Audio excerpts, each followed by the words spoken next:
A mis hermanos, como siempre, es un enorme placer estar de vuelta aquí en Miami y estar en medio de ustedes y ver a algunos hermanos que amamos de todo corazón. Cuando el hermano Joel me estuvo comentando el hecho de que si podíamos tener algún tiempo con la iglesia, aparte de lo que vamos a tener en el día de mañana, que vamos a predicar la palabra y tener también la clase de escuela dominical, en este caso mi hermano Eric. Estuve pensando, bueno, ¿qué podía compartir con la iglesia que pudiera ser de bendición, de ayuda? No en una prédica, sino en una clase o en un taller.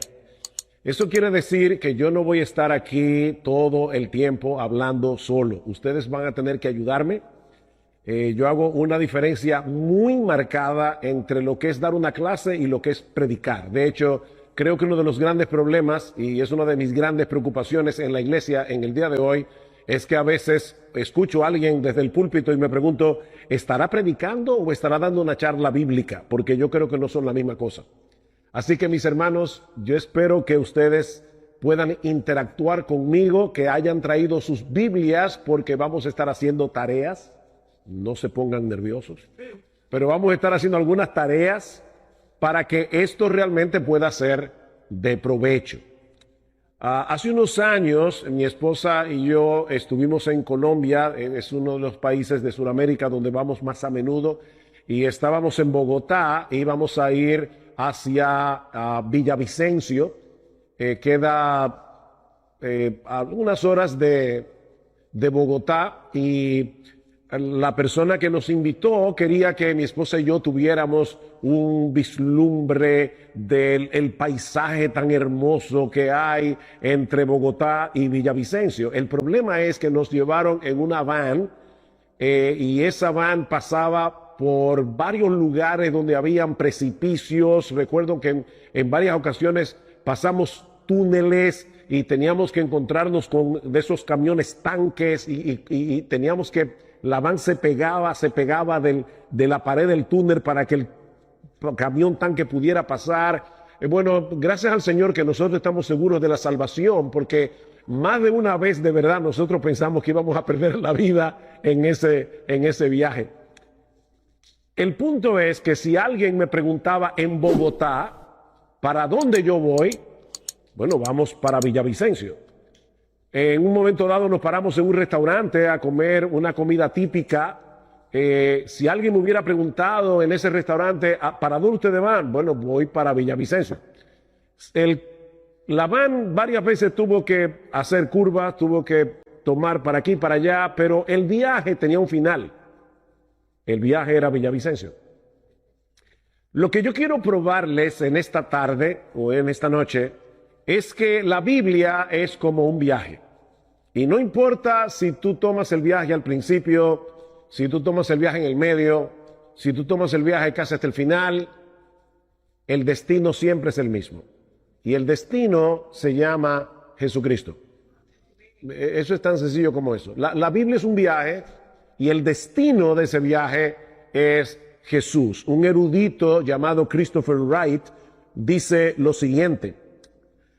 Este es un viaje que ya se hizo, fue largo, fue un viaje interrumpido y amenazado por una diversidad de circunstancias y gentes adversas. Fue un viaje que involucró a toda una nación, Israel, y su historia incrustada en la de muchas naciones. Pero sin importar en qué punto del viaje usted se incorpore, la dirección es siempre la misma. Esta es la historia de Dios que guía al pueblo de Dios hacia el Mesías de Dios. Si alguien te pregunta, ¿de qué se trata la Biblia? Bueno, es la historia de Dios que guía al pueblo de Dios hacia el Mesías de Dios, Jesús de Nazaret. Tal es la dirección constante del movimiento. Jesús es el destino. El Antiguo Testamento narra la historia que Jesús completa.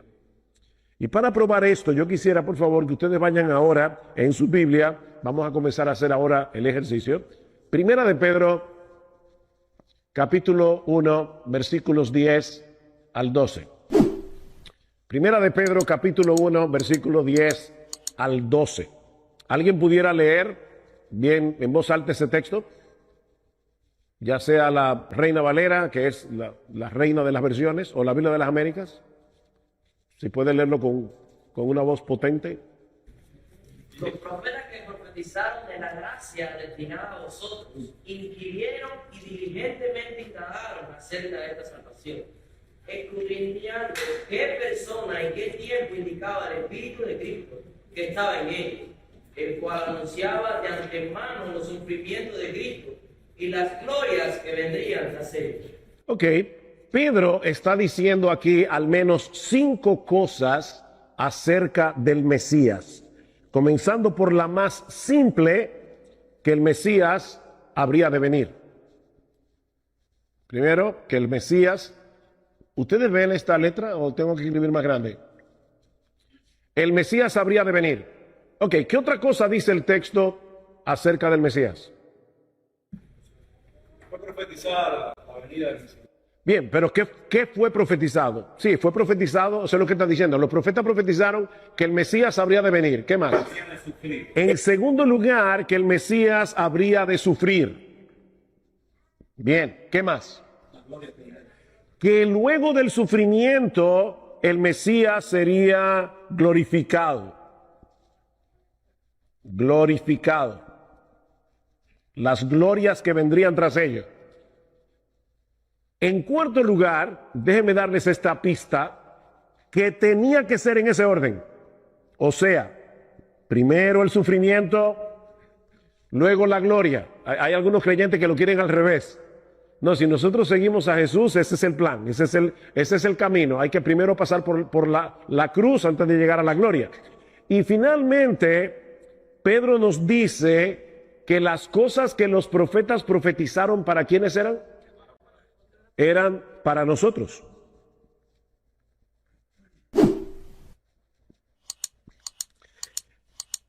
¿Por qué espíritu era que estos profetas profetizaban? El espíritu de Cristo que estaba en ellos. Hay cosas que los profetas del Antiguo Testamento no entendían acerca de qué persona, qué tiempo indicaba el Espíritu de Cristo que estaba en ellos, el cual anunciaba de antemano los sufrimientos de Cristo y las glorias que vendrían tras ellos. El Antiguo Testamento, mis amados hermanos, es Cristo predicando a Cristo a través de los profetas. Según Pedro, no lo estoy diciendo yo. O sea, él está diciendo el Espíritu de Cristo que estaba en ellos, que es el Espíritu Santo, pero Pedro le llama el Espíritu de Cristo, anunciaba de antemano los sufrimientos de Cristo y las glorias que vendrían tras ellos. Y a ellos se les dijo que no era para ellos, sino para nosotros que anunciaban todas estas cosas. Así que, hermanos, los profetas del Antiguo Testamento tenían una perspectiva más clara acerca del Mesías de lo que nosotros a veces pensamos que ellos tenían.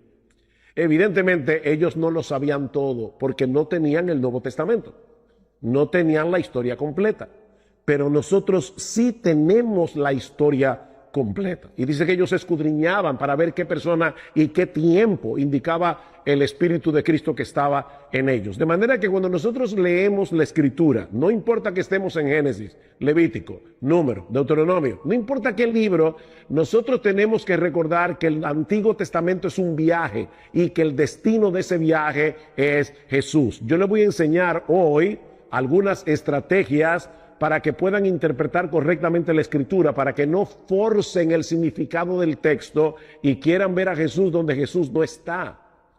Es de eso que se trata este taller.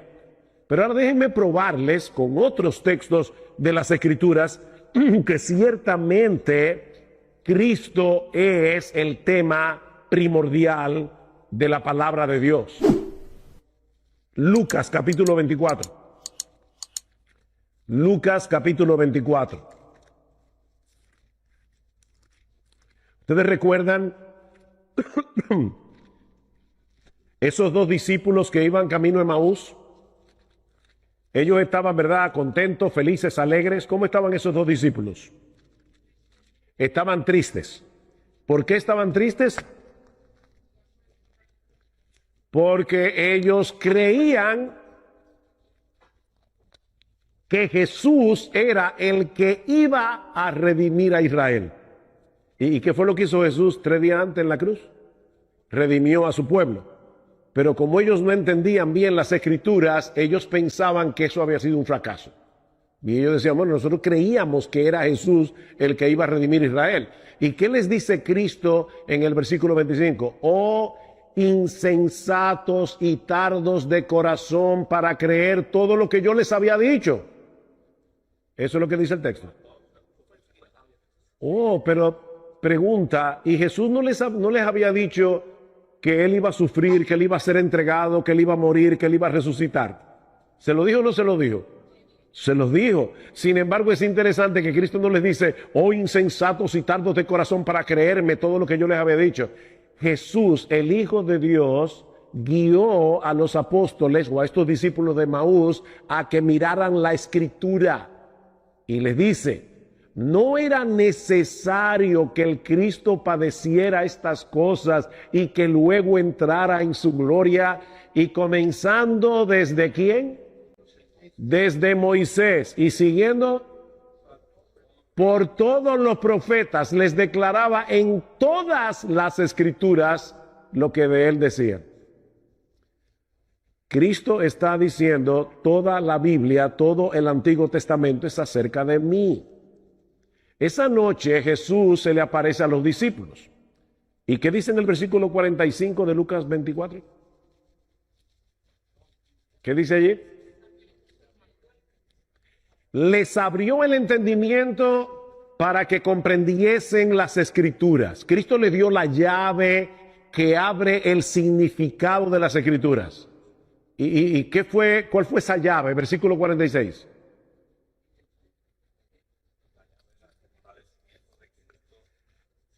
¿Qué dice el versículo 46, hermano? Díganlo, no tengan pena.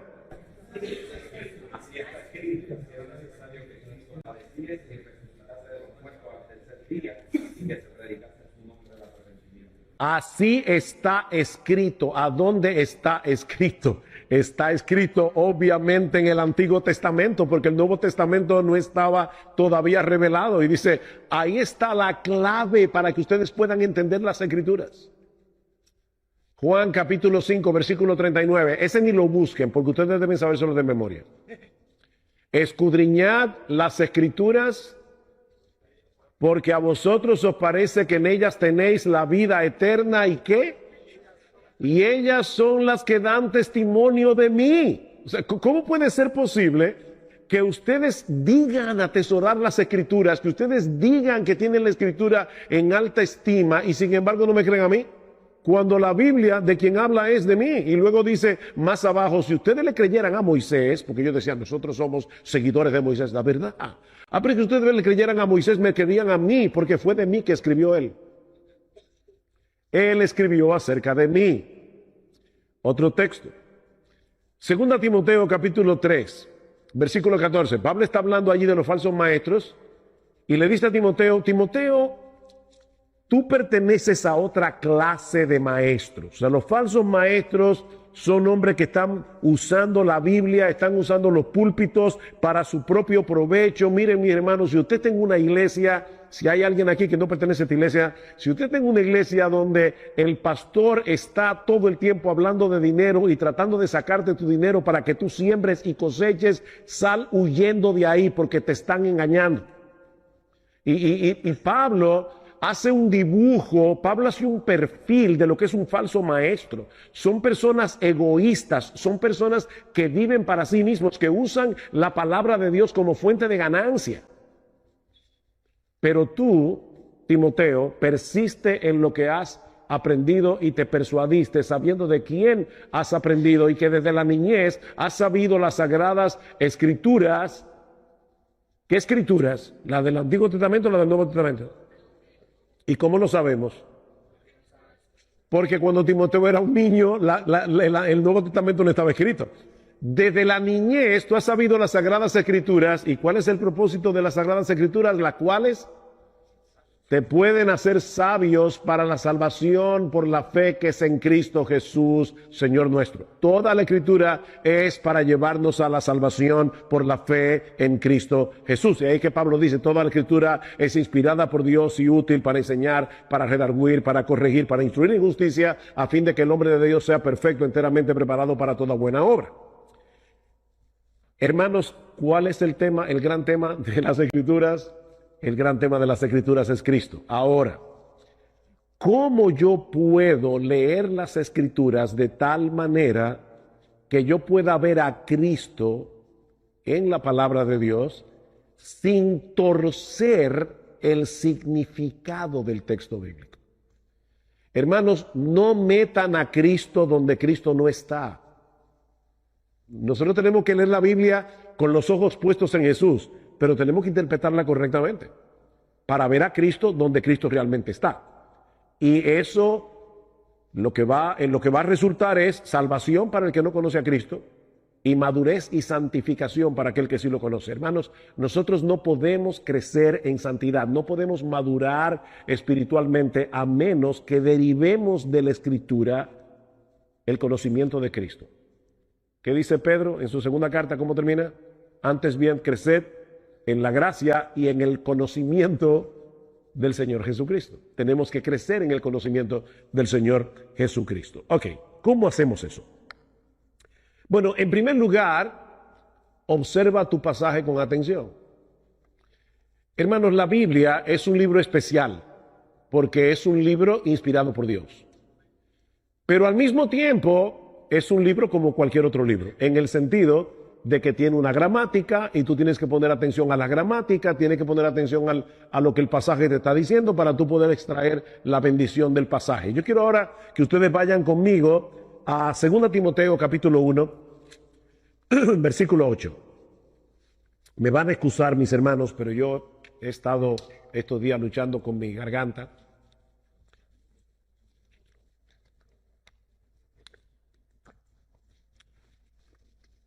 Segunda Timoteo, capítulo 1,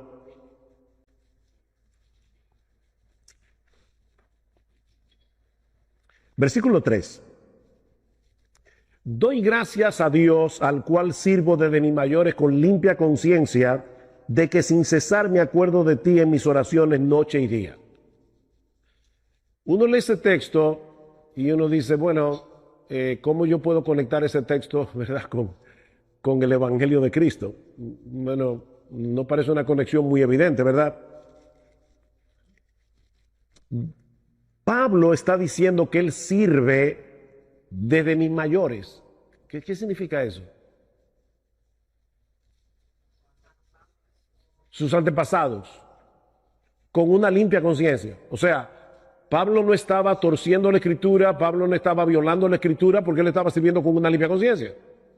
¿Y qué era lo que Pablo predicaba? El Evangelio de Cristo. Versículo 8, por tanto, no te avergüences de dar testimonio de nuestro Señor, ni de mí preso suyo, sino participa de las aflicciones por el Evangelio, según el poder de Dios, quien nos salvó y llamó con llamamiento santo, no conforme a nuestras obras, sino según el propósito suyo y la gracia que nos fue dada en Cristo Jesús desde antes de los tiempos de los siglos. Pablo dice, yo sirvo conforme a lo que yo recibí de mis mayores, de mis antepasados. ¿Y qué recibió Pablo de sus antepasados? O todas las escrituras, toda la herencia de las escrituras del Antiguo Testamento. ¿De qué tratan esas escrituras? Del mismo evangelio que Pablo predicaba. Pero yo puedo leer eso, no ver todo lo que Pablo está diciendo en ese capítulo y no darme cuenta cómo Pablo está hablando aquí acerca del evangelio. En una forma indirecta, pero está diciendo, yo estoy sirviendo al Señor con las escrituras que yo aprendí en el Antiguo Testamento y con una limpia conciencia. Y lo que yo aprendí fue el Evangelio. Lo que yo aprendí fue la salvación que es en Cristo Jesús. Lo mismo que va a decir más adelante a su hijo en la fe, Timoteo. Entonces, a veces, hermanos, lo único que falta es prestar atención cuidadosa a lo que el texto dice en su contexto. Primera Timoteo, segunda Timoteo, ¿qué son? En género literario, son cartas. Ok, ¿ustedes recuerdan en la época prehistórica cuando no existía el internet? Y las cartas se hacían a mano. Ok, cuando tú recibías una carta de 5 páginas, ¿cómo tú la leías? Tú leías un párrafo hoy, ¿verdad? Dejabas la carta ahí, mañana tomabas otro párrafo, te olvidabas del párrafo que leíste ayer y traspasado mañana leías otro párrafo. ¿Cómo tú leías las cartas? entera, porque la carta tenía un flujo de pensamiento. Nosotros hoy usamos la Biblia como la galletica china que traen un papelito de la suerte. Entonces, yo saco un texto y quiero tratar de ver la bendición que yo tengo en este papelito de la galletica china. Pero es que la Biblia no se lee así. Esta carta es una carta. Qué profundo, ¿verdad? Y tengo que leerla entera y tengo que tratar de entender todo lo que dice cada parte de la carta en relación a toda la carta. Porque así es que se leen las cartas. Así que no lo olvides. Las cartas del Nuevo Testamento son cartas. Léelas como tal, para que no saques un texto fuera de contexto, porque un texto fuera de contexto se convierte en un pretexto. Ok, fíjense, esto fue un ejercicio muy sencillo. Ahora vamos a hacerlo un poquito más complicado, que no es complicado nada, es simplemente poner más atención a ciertos detalles. La Biblia es una historia de redención, ¿verdad? Que comienza en Génesis y termina en Apocalipsis. Yo no puedo leer la Biblia como si fuera un montón de historias desconectadas, sino ver cada parte como parte de toda esa historia. Y tengo que preguntarme, ¿en qué parte de la historia, en el desarrollo de esa historia, yo estoy? Y ahora yo quiero hacerles una pregunta. Vayan a Romanos, capítulo 4.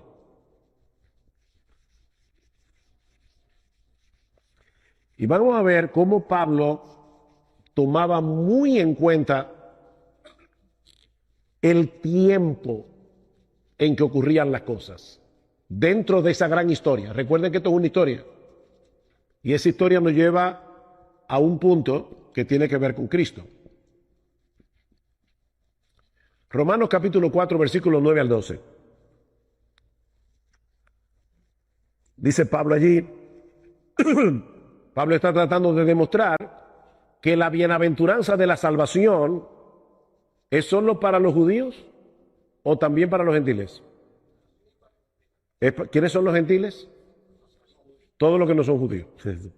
Judíos y gentiles. Es para todos nosotros.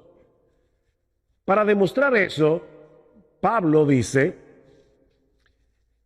¿es pues esta bienaventuranza solamente para los de la circuncisión, para los judíos, o también para los de la incircuncisión? Porque decimos que a Abraham le fue contada la fe por justicia. Pregunta, ¿dónde dice la Biblia que a Abraham la fe le fue contada por justicia? ¿Dónde? Bien, en Génesis es la calle, pero ¿alguien recuerda el número de la casa? Esa es la calle, Génesis. ¿Cuál es el número de la casa? La fe le fue contada por... Hermanos, no sean tímidos. ¿Dónde dice eso en la Biblia? Lo dice no en Génesis. Vamos atrás. Eso lo dice en Génesis capítulo 15, versículo 6, cuando Dios hizo un pacto con Abraham.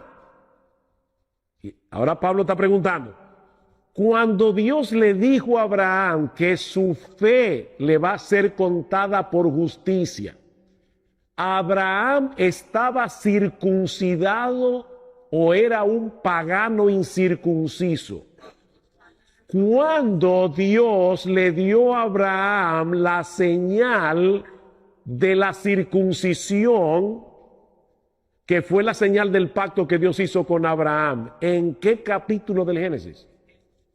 En Génesis 17. Así que fíjense algo interesante.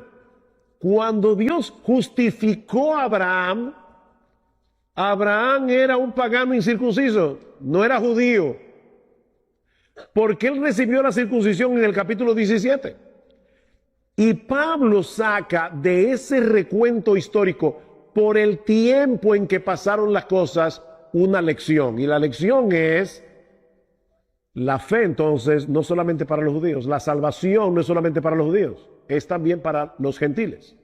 Sigue diciendo Pablo, y recibió la circuncisión, versículo 11, como señal, como sello de la justicia de la fe que tuvo estando aún incircunciso. ¿Para qué? Para que fuese padre de todos los creyentes no circuncidados, nosotros todos, a fin de que a ellos la fe les sea contada por justicia, y padre de la circuncisión para los que no solamente son de la circuncisión, sino que también siguen las pisadas de la fe que tuvo nuestro padre Abraham antes de ser circuncidado. Claro, Pablo lo dice ahí clarito en Romanos, pero tal vez nosotros estamos leyendo Génesis y como estamos leyendo historias y vemos, ay, miren, Génesis 15, Dios hizo un pacto con Abraham y Dios le dijo, tu fe te fue contada por justicia, y no tomamos en cuenta ese tipo de detalles dentro de la historia para decir, wow, qué bendición para mí el hecho de que yo soy colombiano, soy cubano, soy qué sé yo de dónde, dominicano, chileno, hay un uruguayo por aquí. La fe también a mí me va a ser contada por justicia, lo mismo que sucedió con Abraham. Y de repente eso que parece una historia del pasado, ahora yo me doy cuenta que esa historia tiene que ver conmigo. Porque hermanos, este libro es la historia de nuestra familia. Este es el álbum familiar. Si tú no lees la Biblia entendiendo que este libro es la historia familiar, te vas a perder un montón de tesoros que son para ti y para mí. Yo quiero poner un ejemplo. ¿Cuántos maestros hay aquí de escuela dominical? Que andan de escuela dominical para niños. Para niños. Mi esposa y yo tuvimos la bendición de dar clases de escuela dominical a todos los grupos de la iglesia, desde los niños. Bueno, excepto, nunca cuidé en cuna, pero sí hemos dado clases de escuela dominical a todas las edades. La historia de Moisés. ¿Cómo se cuenta muchas veces la historia de Moisés?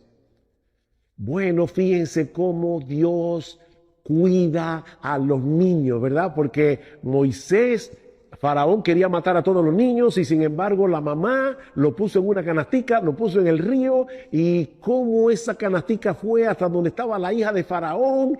¿Ustedes se dan cuenta, niños, cómo Dios cuida a los niños? La pregunta es, ¿ese texto en Éxodo se escribió para enseñar a los niños que Dios cuida a los niños? No.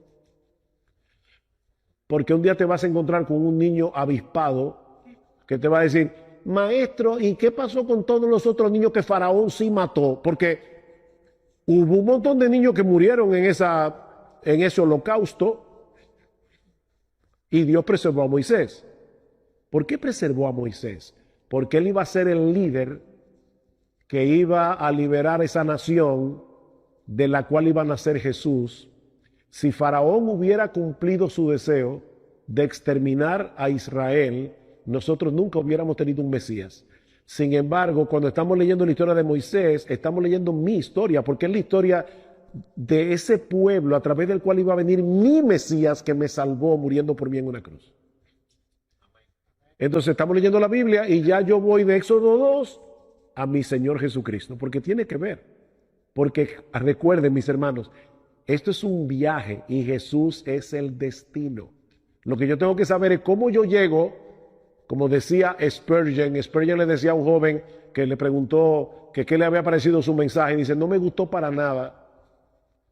Y no me gustó porque tú no llevaste ese mensaje a Jesucristo. Dice, mira, joven, así como todos los caminos conducen a Londres, que era donde vivía, ¿verdad? Spurgeon, dice, así todos los caminos conducen a Jesús en la Biblia. Si tú no llegaste ahí, en algún lado te extraviaste en el camino. Así que le dijo, tu sermón a mí no me gustó para nada. Le digo a Spurgeon. Otro ejemplo.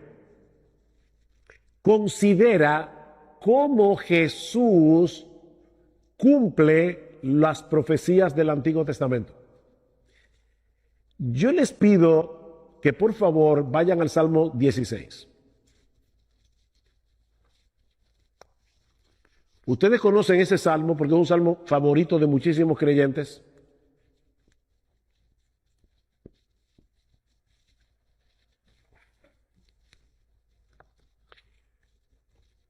Les doy 3 minutos para que lean el salmo rapidito, Salmo 16. Recuerden que esto es un taller, Salmo 16. Es difícil hacer un taller como este en una iglesia así con tanta gente, pero vamos a hacerlo. Vamos a hacer un esfuerzo. Yo hice este ejercicio con mi grupo pequeño en Santo Domingo. Somos 7 parejas y era muchísimo más fácil. Pero vamos a hacerlo así. 3 minutos. Lean el Salmo 16.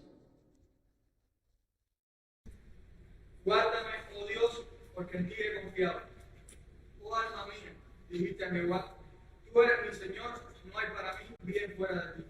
Para los santos que están en la tierra y para los íntegros es toda mi complacencia. Se multiplicarán los dolores de los que sirven diligentes a otros dioses. No ofreceré yo libaciones de sangre, ni en mis labios tomaré sus nombres. Jehová es la porción de mi herencia y de mi copa. Tú garantizas mi sueldo. Las cuentas me cayeron en lugares deleitosos y es hermosa la heredad que me ha tocado. Bendeciré a Jehová que me aconseja. Aún en las noches me enseña mi conciencia. A Jehová he puesto siempre delante de mí, porque está a mi diestra, no seré zarandeado. Se alegró por tanto mi corazón y se gozó mi alma. Mi carne también reposará confiadamente. Porque no dejarás mi alma en el Seol, ni permitirás que tu santo vea corrupción. Me mostrarás la senda de la vida. En tu presencia hay plenitud de gozo, delicias a tu diestra para siempre.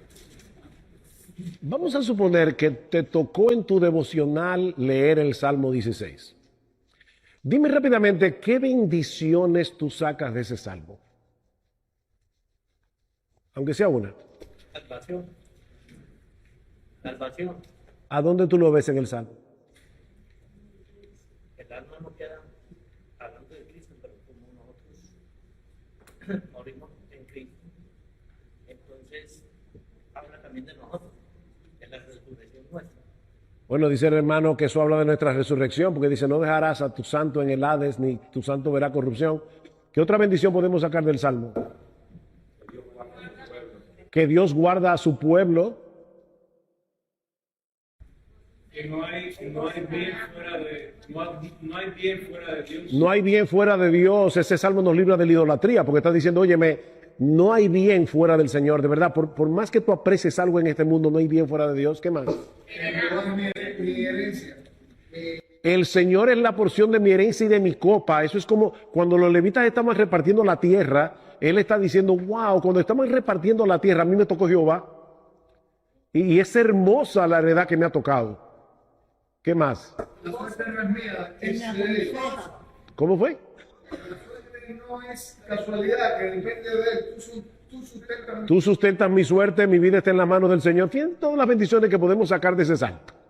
Ahora, ¿cuál es el tema del Salmo 16? Oh, sorpresa. Ese salmo, Pedro lo cita en Hechos capítulo 2 en Pentecostés.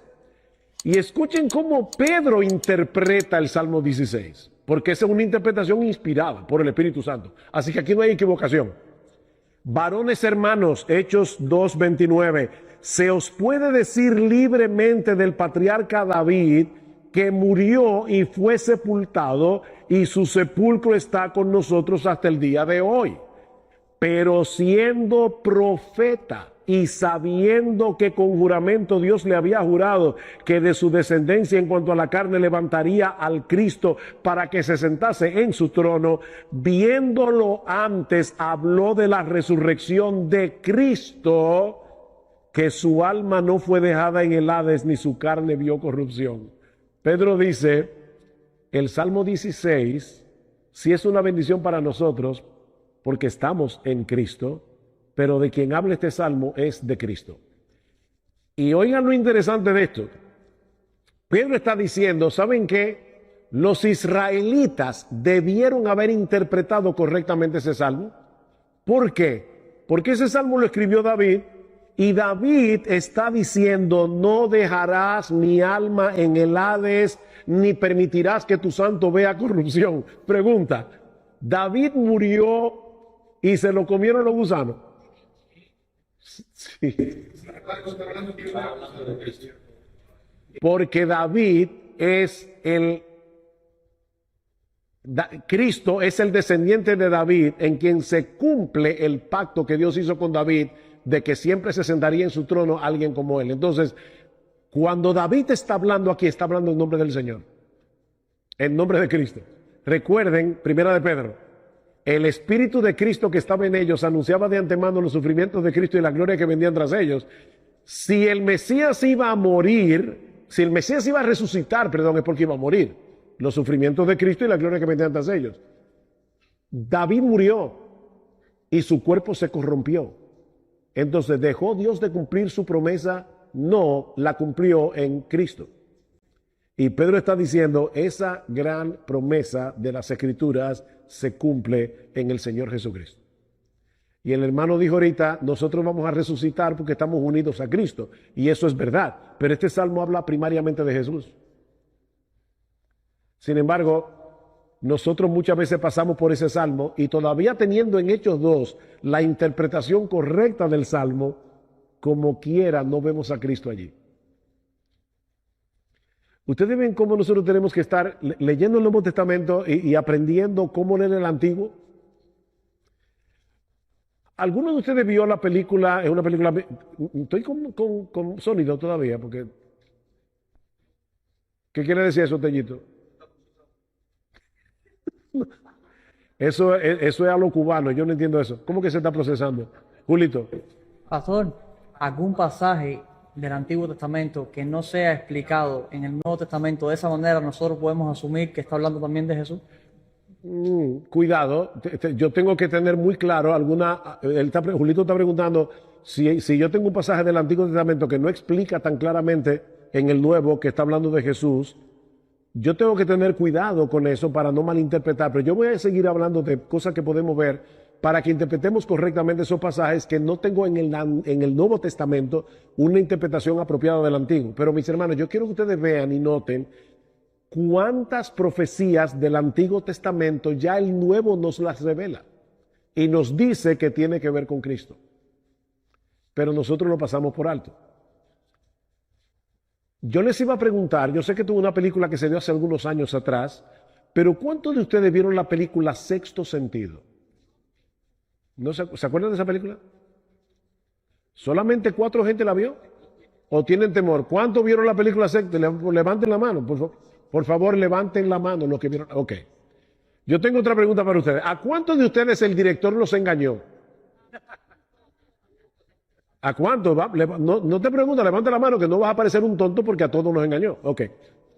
Si tú vieras Sexto Sentido de nuevo, ¿qué pasaría? Que tú vas a reinterpretar la película entera porque ya tú sabes desde el principio que Bruce Willis está muerto. Ya te hizo un spoiler de la película. No la vea, que no vale la pena, pero el punto es que si no la viste, cuando tú ves la película por segunda vez, te das cuenta desde el principio que el director te engañó porque el tipo estaba muerto desde el principio. Nosotros ya sabemos cómo termina esta historia. Esta historia termina con Jesús, que es el Mesías prometido y profetizado en el Antiguo Testamento. ¿Por qué nosotros leemos el Antiguo Testamento como si no conociéramos el final de la película? Ya nosotros sabemos eso. Voy a ponerles otro ejemplo similar al que acabo de poner. Vayan a Gálatas capítulo 3, versículo 16.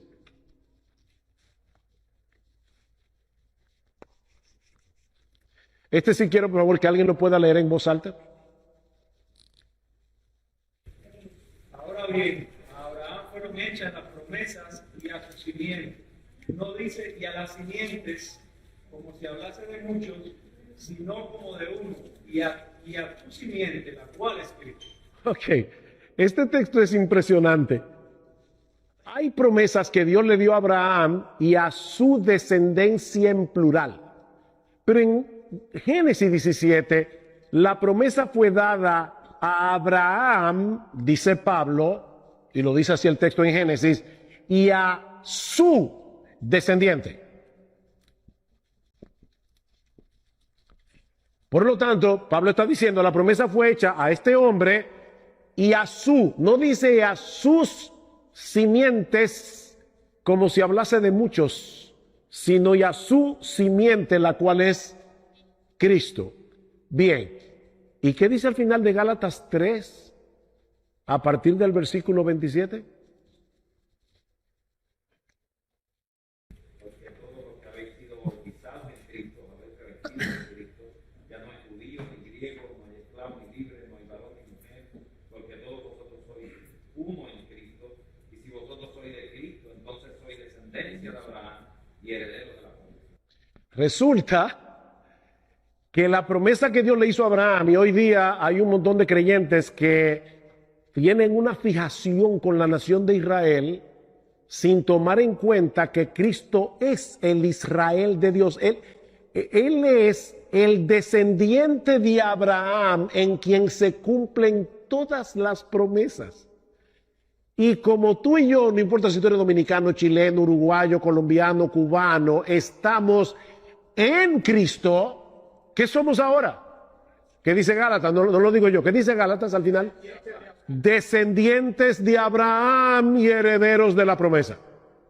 Así que cuando tú lees el Antiguo Testamento y encuentras un montón de promesas que tienen que ver con Israel, no olvides que nosotros somos el verdadero Israel de Dios, porque nosotros estamos en el verdadero israelita. Nosotros estamos en el descendiente de Abraham, que es el recipiente de todas esas promesas.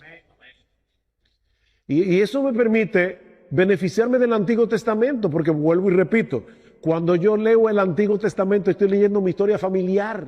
Estoy leyendo mi historia familiar.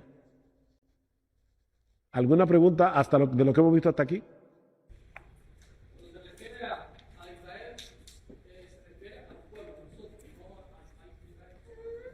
Hay promesas que definitivamente se referían a la nación de Israel, pero recuerden que Israel rechazó al Mesías, el Mesías fue crucificado y ahora esa crucifixión, como vamos a ver en el mensaje de mañana, trajo salvación al mundo entero, incluyendo a los descendientes físicos de Abraham, que son los judíos. Pero ¿qué dice Pablo en Romanos capítulo 9, versículo 6? No todo el que desciende de Israel es israelita, porque nosotros somos hijos de la promesa. Y eso incluye a los gentiles. De hecho, mañana vamos a predicar el libro de Oseas. Y una de las cosas que hace Pablo en Romanos capítulo 10 es citar el libro de Oseas para decirnos, ven que la salvación fue anunciada para nosotros también desde el principio. ¿Cuál fue la gran promesa que Dios le dio a Abraham? En ti serán benditas toda la familia de la tierra. La promesa era universal desde el principio. ¿Cómo se iba a cumplir esa promesa universal? Por el gran descendiente de Abraham, que es Cristo. Yo creo que como quiera, no me quiero meter en ese tema ahora, pero yo creo que como quiera, Dios tiene un plan indudablemente con la nación de Israel, porque muchas naciones del pasado han desaparecido en la historia, los asirios y muchas naciones así. Israel ha permanecido. Yo creo que Dios va a cumplir, ha estado cumpliendo a través de toda la era evangélica su promesa, porque el endurecimiento de Israel es en parte, como dice Romanos capítulo 11. ¿Qué quiere decir eso? Que Israel no está completamente endurecido, sino parcialmente endurecido, porque a través de toda la historia evangélica muchos israelitas se han estado convirtiendo al Señor y han sido añadidos a la iglesia. Hermanos, Dios no tiene dos pueblos, tiene uno solo. Y nosotros somos las ramas que estamos siendo injertadas en el olivo natural. Nosotros somos ramas silvestres, pero qué bueno, estamos injertadas en el verdadero olivo. ¿Por qué? Porque estamos unidos a Cristo, que es el descendiente de Abraham. Otra cosa que tenemos que ver en la Biblia, perdón, Alexis, cualquier comentario que quieras hacer. Alexis es instructor de Simeon Trust, una organización que enseña predicación expositiva en muchas partes del mundo, y damos talleres como estos para enseñar a los predicadores a predicar la Biblia con los ojos puestos en Jesús. Pero ahora estamos enseñando a la iglesia. Como algún comentario que quieras hacer, siéntete libre. Ok. Otra cosa que nosotros tenemos que ver en la Biblia es que Dios nos dejó huellas. Huellas que nos llevan a Jesús. Esas huellas se llaman tipos. Tipos. La palabra tipo en griego significa marca, significa huella. Son huellas que si tú las sigues te van a llevar hasta Jesús. Por ejemplo, Pablo dice en Romanos capítulo 5, que Adán es un tipo de Cristo. Él es el segundo Adán. Cristo es el postrer Adán. ¿Verdad? Pon atención a los tipos, a las huellas que nos llevan a Jesús. Alguien definió un tipo como personas instituciones, eventos del Antiguo Testamento que son considerados como modelos o representaciones divinas de realidades que son reveladas en el Nuevo Testamento, sobre todo en la persona de Jesús. Por ejemplo, alguna ceremonia del Antiguo Testamento nos habla de Cristo. La Pascua, ¿cómo lo sabemos? Porque Él es el Cordero Pascual. Y Pablo dice en 1 Corintios 5, porque Cristo, nuestra Pascua, ya fue sacrificada por nosotros. Y hay iglesias en el día de hoy que yo no sé de verdad de dónde sacan eso, que hasta están celebrando la Pascua ya. O sea, otra vez estamos trayendo las fiestas del Antiguo Testamento como si Cristo no las hubiera cumplido. Pero hermano, todo eso era una sombra que nos llevaba hasta Jesús. Cristo es nuestra Pascua. Tú no tienes que volver a sacrificar ningún cordero, ni tienes que celebrar ninguna Pascua. Ya Cristo es nuestra Pascua. ¿Algún evento del Antiguo Testamento que es una huella? La expiación.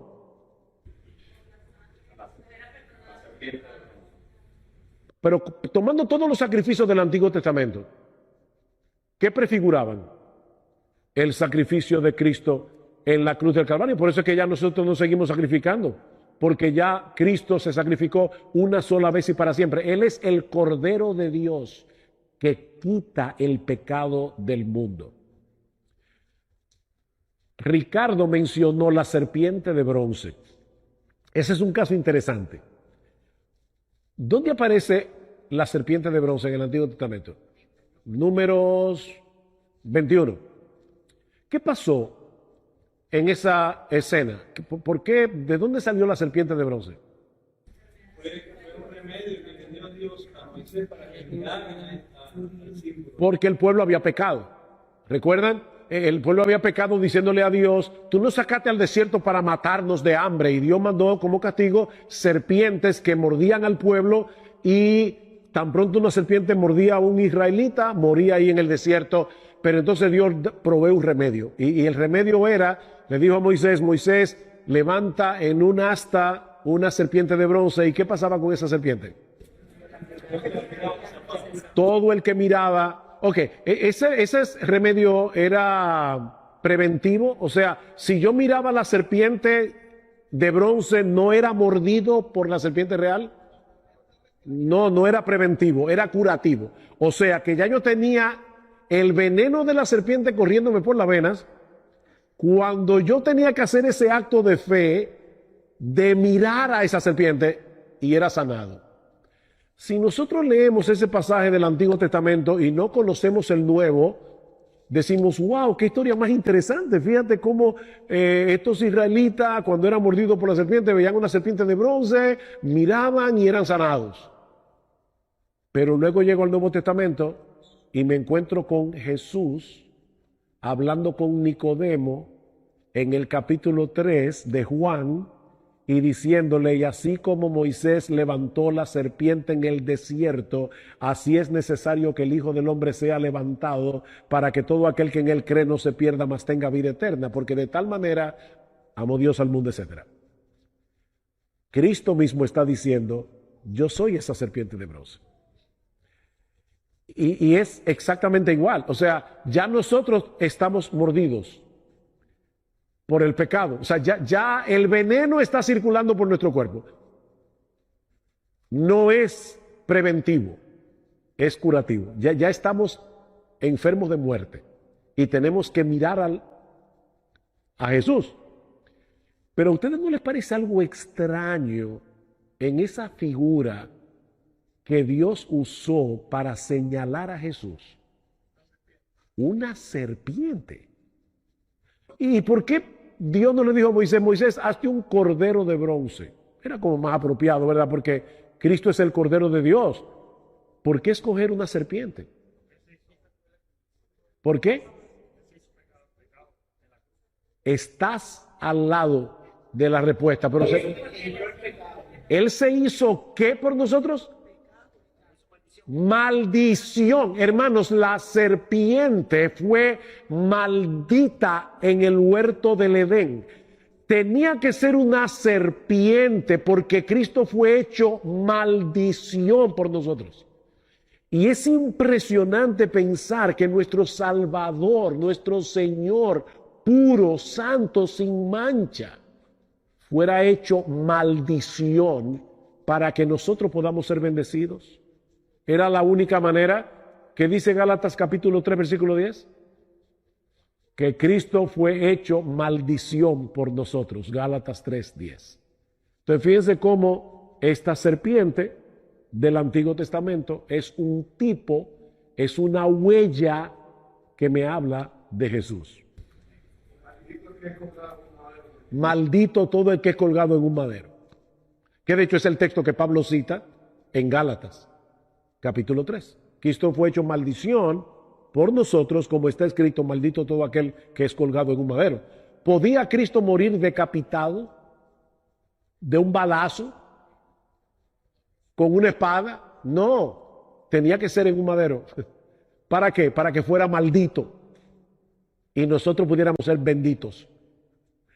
Qué grandioso saber de la salvación. Pero hermanos, qué grandioso es este libro. Ustedes se dan cuenta cómo está todo esto interconectado para llevarnos a Cristo, de una manera o de otra. Este libro es maravilloso. Por eso yo, cuando discuto con estos intelectuales que me dicen, demuéstrame que la Biblia es la palabra de Dios, yo siempre pienso por dentro, demuéstrame tú que no lo es. Porque de verdad que este libro es increíble. Digo, es creíble, pero es extraordinario. Es fantástico. Ok, yo le decía a ustedes hace un rato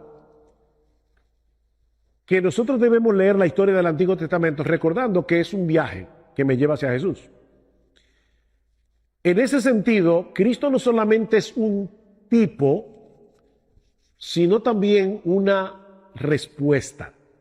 Y yo le voy a explicar ahora a qué yo me refiero. Cristo es una respuesta a un problema planteado en el Antiguo Testamento. Tú estás leyendo tu Biblia otra vez, tu devocional, y llegas a Jueces 19. Para mí, Jueces 19 es uno de los capítulos más horrorosos de toda la Biblia. ¿Ustedes recuerdan lo que pasó en Jueces 19?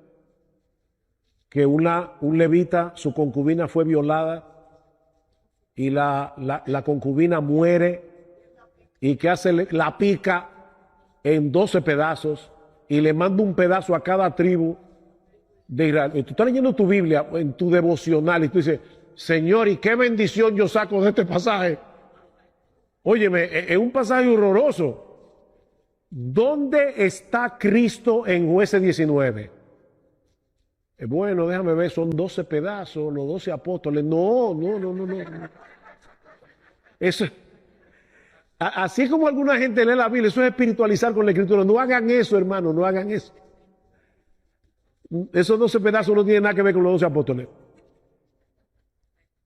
¿Cuál es el tema del libro de los jueces? En aquellos días no había rey en Israel, cada cual hacía lo que bien le parecía. Así que Jueces me plantea un problema. No hay rey. Y cuando no hay rey, el resultado es la anarquía.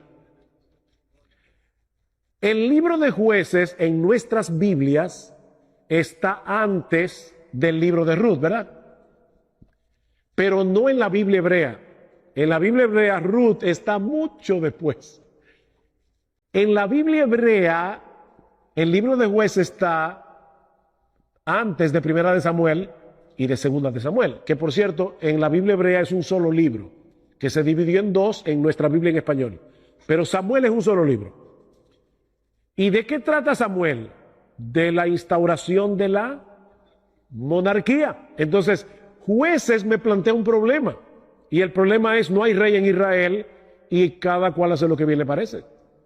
Y eso me prepara para en Samuel ver la instauración de la monarquía cuando Dios escoge a Saúl, después a David, etcétera, etcétera. Pero cuando yo leo el Antiguo Testamento, los reyes de Israel ¿cuáles de ellos fue perfecto?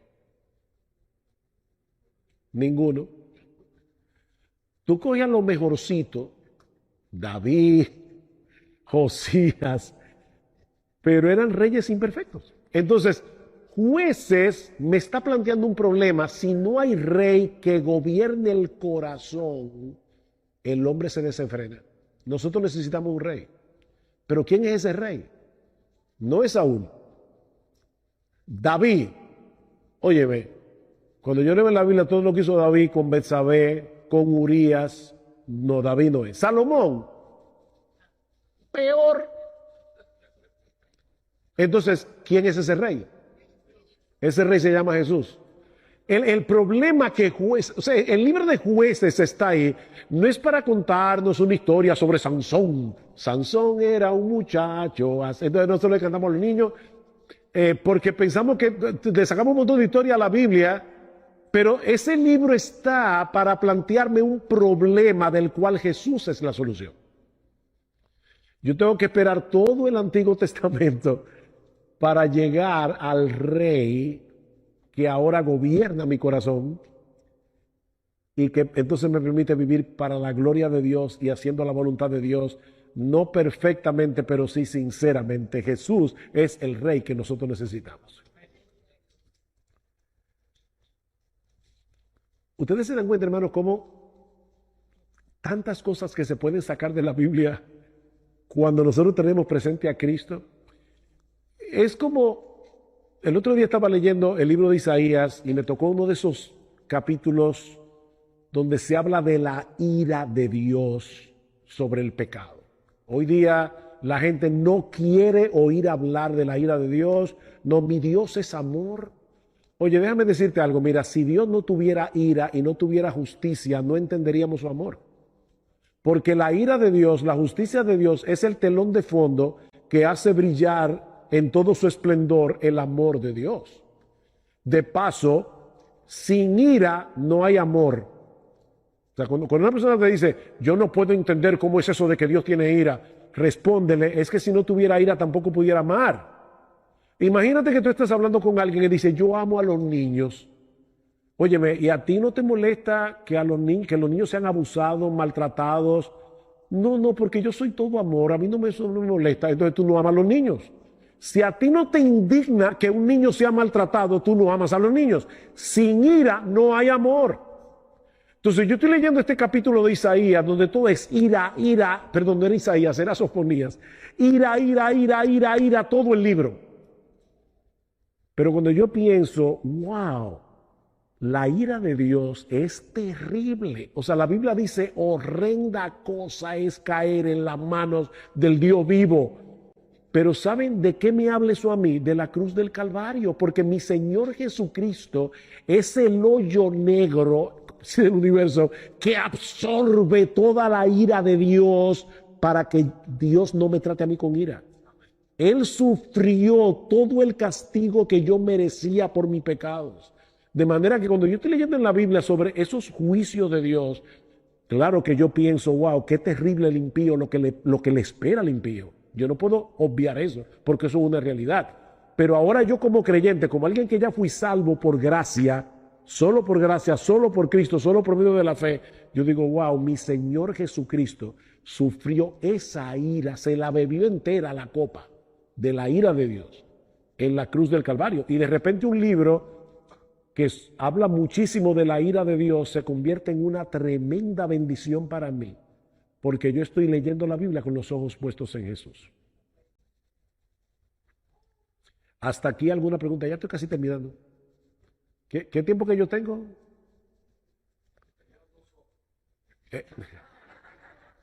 Empezaron cantando, leyendo la Biblia, así que me quitaron un tiempito. Dígame cuándo yo acabo, de verdad, porque yo acabo cuando ustedes me digan. Para que no me digan como un pastor de aquí de Miami. La primera vez que yo vine, una de las veces que yo vine a Miami, hace muchos años, le dije, pastor, dígame ¿hasta qué hora tengo para predicar? Y él me dijo, no, tú predicas todo el tiempo que tú quieras. Ahora nosotros nos vamos a las 9. Me dijo. Como no quiero que me hagan eso, díganme qué tiempo tengo. A la 1:30 termino. A la 1:30. No se me van a la 1:40. Ok.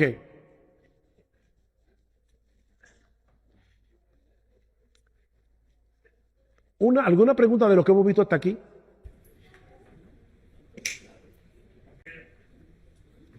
Quería preguntar, la nunca he entendido por qué el Melquisedec, ¿no? El rey de Salem, que es un tipo de Cristo. La respuesta más fácil, dice el hermano, ¿por qué Melquisedec es un tipo de Cristo? La respuesta más fácil es porque Hebreos 7 lo dice, ¿verdad? Pero aparte de que Hebreos 7 lo dice, Melquisedec es un tipo perfecto de Cristo, comenzando por el hecho de que dice sin padre ni madre ni genealogía. Eso no quiere decir que Melquisedec no haya tenido ni padre ni madre ni genealogía, sino que en un libro en el que las genealogías aparecen por doquier, Melquisedec aparece de repente y desaparece de repente. Entonces, ahí es que yo tengo que pensar, ven acá, o sea, ¿qué me está diciendo la Biblia? Bueno, que Melquisedec está señalando a alguien que es eterno. Es eterno porque nunca tuvo principio, nunca tendrá fin. Él tuvo principio y fin. No piensen que Melquisedec es Cristo. Es un tipo de Cristo. Porque Melquisedec era sacerdote. Y dice en Hebreos 5 que para ser sacerdote hay que ser hombre. Y Cristo no se hizo hombre 2 veces. Él se hizo hombre en el vientre de María. Así que Melquisedec no era Cristo, pero era un tipo de Cristo. Y fíjate cómo dice el autor de Hebreos, Abraham le dio los diezmos a Melquisedec. ¿Qué indica eso? Indica que Melquisedec era mayor que Abraham, como Cristo es mayor que Abraham. Por otra parte, dice el autor de Hebreos que Melquisedec era sacerdote cuando Leví ni siquiera había nacido, estaba todavía en los lomos de Abraham. Así que Cristo pertenece a un sacerdocio que no es el arónico, sino es el sacerdocio de Melquisedec, que como no tuvo principio ni fin, es un sacerdocio que no termina nunca. Y por eso es que hoy no deberían haber sacerdotes. La Iglesia Católica cometió un error garrafal al tener sacerdotes como si nosotros hoy no tuviéramos nuestros sumos sacerdotes, que es Jesús. ¿Por qué se sustituían los sacerdotes del Antiguo Testamento? Porque eran hombres y morían y tenía que venir el Hijo y el Hijo y el Hijo. Pero como Cristo tiene un sacerdocio como el de Melquisedec, su sacerdocio permanece para siempre. Porque Melquisedec no aparece muriendo en la Biblia. ¿Murió Melquisedec? Claro que sí. Pero nosotros no tenemos registrado su muerte en la Escritura. Y por eso Él es un tipo de Cristo. Pero esa es una pregunta interesante, ver esos tipos de Jesús en el Antiguo Testamento.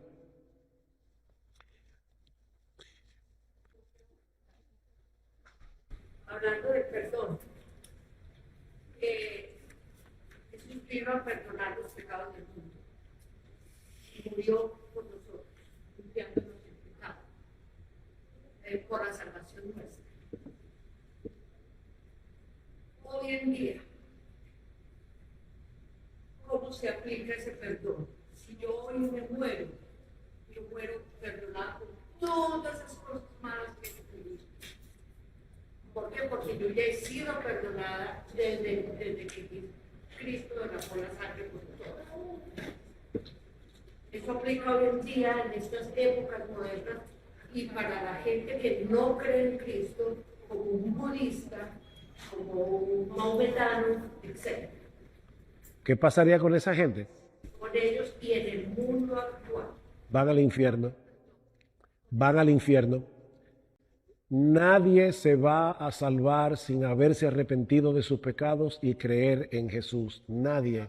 No importa que sea budista, que vive en una selva del África. De hecho, hermana, si alguien se pudiera salvar por su ignorancia, o sea, vamos a suponer que alguien dice, oye, me veré que esa gente nunca oyó de Cristo, es que ellos no se van a perder por haber rechazado al Evangelio. Ellos se van a perder por haber rechazado al Padre.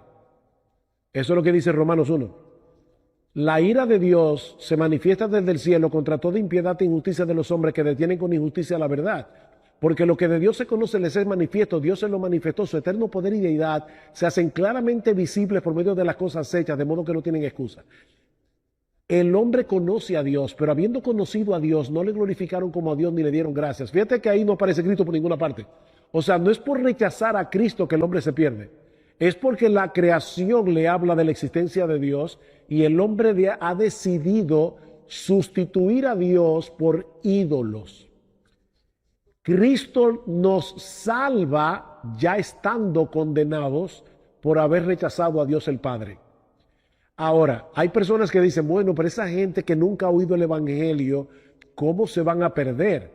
Mis hermanos, si la gente se salvara por ignorancia del Evangelio, lo peor que nosotros podemos hacer es enviar misioneros al mundo.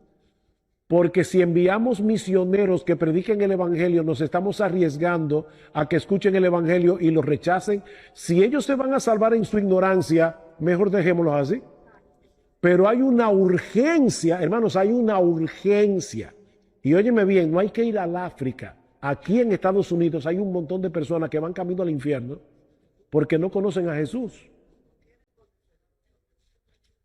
Y nosotros tenemos que predicar el Evangelio porque no hay otra forma de salvación. No hay otro medio. Hay un solo Dios y hay un solo mediador entre Dios y los hombres y se llama Jesucristo.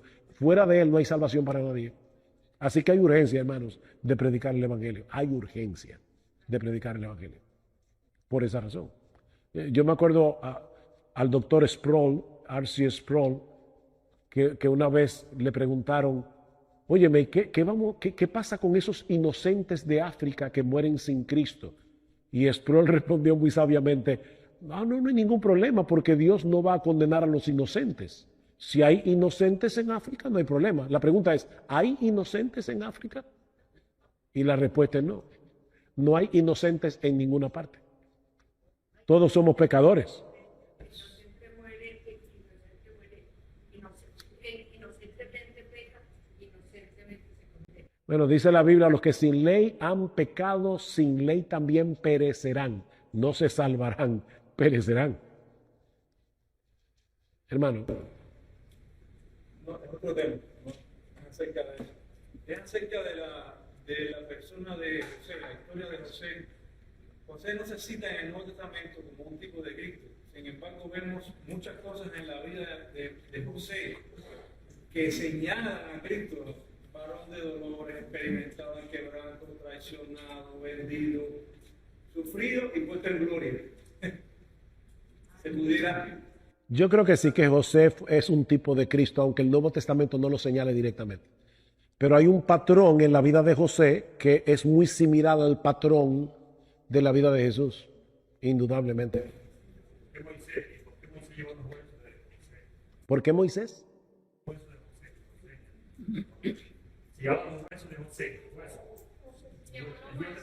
Oh, eso era una señal de fe. Porque una señal de la fe de José. Porque José está diciendo, estamos ahora en Egipto, pero ya Dios le había dicho a Abraham, ustedes van a ser llevados a una nación, van a estar cautivos por 430 años y después van a volver a esta tierra. Y José, estando en Egipto, en prosperidad, él dijo, no, yo sé que se va a cumplir la promesa de Dios, porque Dios cumple sus pactos y por lo tanto yo sé que vamos a regresar a Canaán. Cuando ustedes regresen, lleven mis huesos allá. Es como la carta que Pablo le escribe a Filemón. Pablo está preso en Roma y dice, prepárame alojamiento porque yo sé que por tus oraciones yo seré concedido. O sea, ora para que Dios me libere y de paso prepárame la cama. O sea, es un hombre de fe. Eso le pasó a José. José dijo, yo sé que Dios va a cumplir su promesa, yo sé que mis huesos van a ser llevados a Egipto. Perdón, a Canaán, no a Egipto. El personaje este que habla la escritura, que es el ángel de Jehová, el cual aparece, tiene oración, incluso aquella visión que tiene Isaías, creo, que ve esa visión en el templo y ve a este personaje, esta figura, el cual... Qué buena pregunta. El ángel de Jehová en el Antiguo Testamento es una cristofanía. ¿Qué quiere decir eso? Una aparición de Cristo antes de su encarnación. Porque más de una vez el ángel de Jehová es identificado como Dios en el Antiguo Testamento.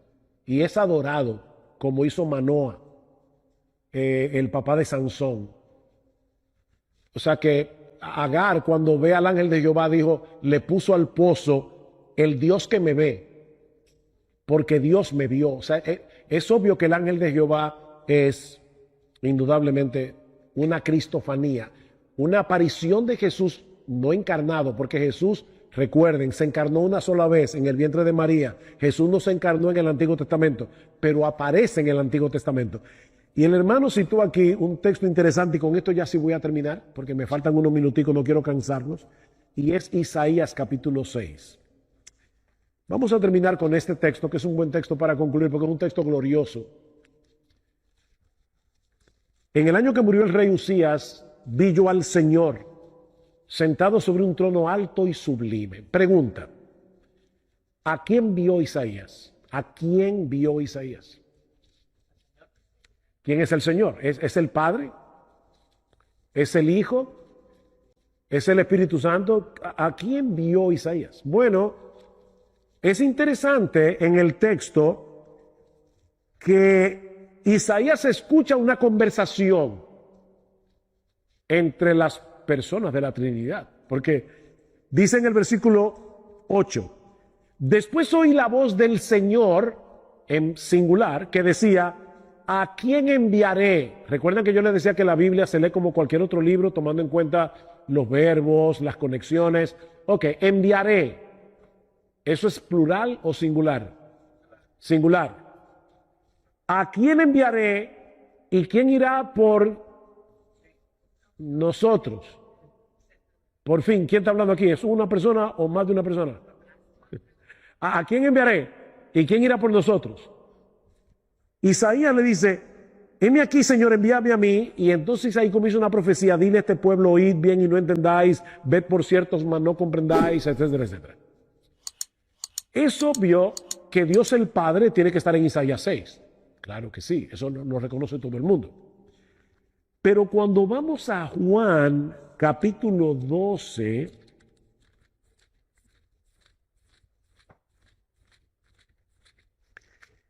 dice en el versículo 36 en el medio, estas cosas habló Jesús y se fue y se ocultó de ellos. Pero a pesar de que había hecho tantas señales, ¿quién? Jesús, no creían en él, en Jesús, para que se cumpliese la palabra del profeta Isaías que dijo, Señor, ¿quién ha creído a nuestro anuncio y a quién se ha revelado el brazo del Señor? Isaías 53. Por esto no podían creer, porque también dijo Isaías, cegó los ojos de ellos y endureció su corazón para que no vean con los ojos. ¿Qué está citando Juan aquí? Isaías 6. Y ahora escuchen el versículo 41. Isaías dijo esto cuando vio su gloria y habló acerca de él. ¿Acerca de quién? ¿Qué gloria fue la gloria que vio Isaías? La gloria de Cristo. Pero espérense que falta más. Vamos a Hechos 28. Ya dijimos que obviamente en Isaías 6 tiene que estar el Padre. Ahora Juan 12 nos dice que Isaías vio la gloria de Cristo. En Hechos 28 Pablo está predicando el Evangelio en Roma a los judíos y les dice cuando ellos no quisieron creer en el Mesías, versículo 25, y como no estuviesen de acuerdo entre sí, al retirarse le dijo Pablo esta palabra, bien habló el Espíritu Santo por medio del profeta Isaías a nuestro Padre diciendo, ve a este pueblo y dile de oído iréis y no entenderéis. ¿Qué está citando Pablo? Isaías 6. ¿Quién fue que dijo eso? El Espíritu Santo. Entonces, ¿a quién fue que vio Isaías? Al Dios Trino, al Padre, al Hijo y al Espíritu Santo. Y ahora nosotros lo sabemos claramente por el Nuevo Testamento. Porque el Nuevo Testamento completa la película. Y ya nosotros podemos leer lo que muchos judíos del Antiguo Testamento no entendieron. Pero nosotros sí podemos entenderlo, porque ahora tenemos la revelación completa. Pero no lo olviden, mis hermanos, este libro es un viaje y el destino de este viaje es Jesús. Yo pudiera darles muchas otras estrategias, pero ya estas son suficientes para darles un vistazo de cómo nosotros podemos interpretar la Escritura viendo a Cristo correctamente donde Cristo es presentado en la palabra de Dios. Yo creo que aquí terminamos, son las 8:37, me dieron a las 40, estoy entregando 3 minutos antes.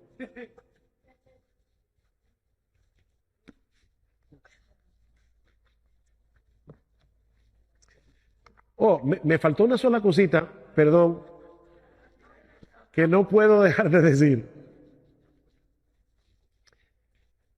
En el Antiguo Testamento hay muchas leyes, me faltan 2 minutos, rápido, leyes. Cuando yo veo las demandas éticas del Antiguo Testamento, del Nuevo Testamento, no importa dónde sea, pero las demandas éticas, sobre todo pero pensemos en la ley de Dios. Muchas veces nosotros vemos en la ley, solo vemos ley. Pero nosotros debemos ver en la ley más que ley. Primero, ¿qué revela la ley? El carácter perfecto, santo, justo, bueno, amoroso de nuestro Señor Jesucristo. De Dios, pero Cristo es la imagen de Dios y lo vemos en la encarnación de Jesús. Él es el amor de Dios encarnado. Nosotros vemos en la ley el carácter de Dios. Pero no solamente eso. ¿Puedo yo cumplir las demandas de la ley? No. Por eso yo necesito un Salvador. Entonces, cuando yo leo la ley, yo leo la necesidad que yo tengo de ser salvo, porque la ley lo que hace es condenarme. Cuando yo veo la ley es un estándar demasiado alto, yo no llego ahí. Yo le estaba predicando el otro día a un taxista y le decía, él tenía un rosario colgando del espejo, y le dije, mi amigo, ¿qué representa ese rosario para ti? Y ahí comenzó a hablarme de su religión y todo lo demás, y yo le decía, ok, también debe ser una pregunta, si tú te mueres hoy, no, yo voy al cielo, ajá, wow, ¿y cómo tú lo sabes? No, porque mire, yo no mato, yo no robo. Mira, el mandamiento más importante de la ley es, amarás al Señor tu Dios con todo tu corazón, con toda tu alma, con toda tu mente y con toda tu fuerza. Tú cumples eso. Y el otro, el más chiquito, es amarás al prójimo como a ti mismo. Eso no lo hace nadie ni por un segundo. ¿Tú sabes lo que eso significa, mi amigo? Le dije yo al taxista, que tú y yo vivimos violando la ley cada microsegundo de nuestra existencia. Estamos condenados. ¿Qué hizo Cristo? Cristo cumplió la ley perfectamente en mi lugar para que creyendo en Él yo pudiera ser salvo. Entonces ahora, cuando yo leo la ley, yo no solamente leo ley, yo veo el carácter hermoso, perfecto de mi Salvador. Yo leo la necesidad que Cristo vino a suplir muriendo por mí en la cruz del Calvario, pero no solamente eso, es que también Cristo me dio su Espíritu Santo. ¿Para qué? O para que ahora yo pueda obedecer a Dios y pueda cumplir las demandas de la ley, no perfectamente, pero sí sinceramente por causa del Señor Jesucristo. Así que no importa qué demanda ética yo lea en la Biblia, toda demanda ética debe llevarme a Jesús, porque me habla de mi necesidad de Jesús y me habla no solamente de mi necesidad de ser salvo, sino de la necesidad que yo tengo de la gracia y del Espíritu de Jesús para yo poder cumplir las demandas éticas de las Escrituras. Entonces, al final de cuentas, aún la ley, mis hermanos, me lleva a Jesús.